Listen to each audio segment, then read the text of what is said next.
हमारा जो पुराना पहला स्कूल हाई स्कूल था, बस्तर हाई स्कूल, उनके उस स्कूल का नामकरण W.E. ग्रिक्सन के नाम में हुआ है। उस माड़िया मॉडर्न सोसाइटी पुस्तक की प्रस्तावना में ग्रिक्सन का आपने लिखा है, वो यहाँ एडमिनिस्ट्रेटर थे 1927 से 1931 के बीच। तो उन्होंने लिखा है कि जब मैं मर्डर ट्रायल करने गया, उस समय मर्डर ट्रायल कैसा होता था, मर्डर ट्रायल करने गया तो आगे आगे आदिवासी लोग मेरी गाड़ी के सामने रोड बनाते चले, उसके आगे आगे क्या देखता हूँ तो वो जो जिसका ट्रायल करने गया था, जो मर्डर का मुलजिम था, वो बड़ा ही दुष्ट किस्म का व्यक्ति था। तो गांव के लोग आके सारे मुर्गों की बलि काट चला थे ताकि उस आदमी, और उसके खून से मेरी कार के टायर रंग रहे थे, वो इस कार के टायर रंग रहे थे ताकि उस मुलजिम को ज्यादा से ज्यादा कड़ी से कड़ी सजा मिली, अल्टीमेटली उसको फांसी की सजा मिली।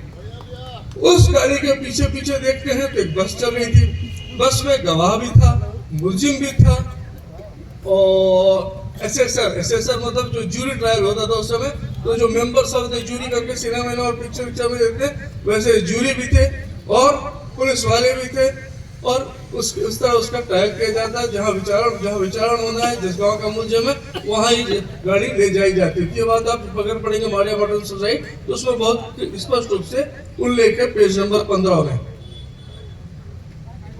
कालांतर में यहाँ धीरे धीरे सीजे क्लास 2 के केस कोड खुले, सीजे क्लास 1 के कोड खुले, और मेरे देखते में जब छोटा था तो मैं देखता था 1969 तक यहाँ पे राजनांदगांव से डीजे आने लगे 14 नंबर से डीजे साहब आने लगे। उसके पहले डिस्ट्रिक्ट एडीजे होते थे। यहाँ के आखिरी डीजे साहब जो थे, जो नांदगांव से आते थे, वो सीपी सिंह साहब बड़े अच्छे व्यक्ति थे, बड़े हंसमुख व्यक्ति थे, और उनके साथ खास बात ये थी कि वो राजमाता विजयराजे सिंधिया के भाई थे, जो कि अपने आप में बड़ी बात है। उसके बाद फिर यहाँ वो भी बाद में मध्य प्रदेश हाईकोर्ट के जज बने, और जो पहले डीजे साहब थे के.एन. शुक्ला साहब थे, वो भी मध्य प्रदेश उच्च न्यायालय के न्यायाधीश के पद पर आसीन हुए। पहले यहाँ देखते हैं कि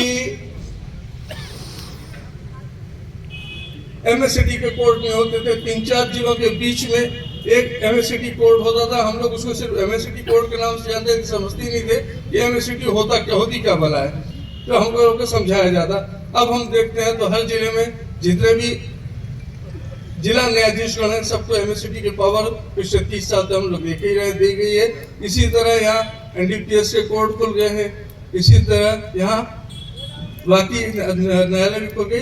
आप लोगों की जानकारी के लिए मैं बता दूं कि 25 जनवरी 1943 को जगदलपुर में और रायगढ़ में एक हाई कोर्ट की स्थापना हुई। रायगढ़ में जो हाई कोर्ट की स्थापना हुई उसका नाम था high court for princely states of high court of eastern princely states, जिसमें रायगढ़ और छत्तीसगढ़, उड़ीसा और छत्तीसगढ़ की 29 न्यायालयों 29 रियासतों के लिए वो हाई कोर्ट था, जिसकी एक खंडपीठ जगदलपुर में भी होती थी। मुझे आशा ही नहीं, पूर्ण विश्वास है कि जिस तरह बस्तर में एक समय दीवान का कोर्ट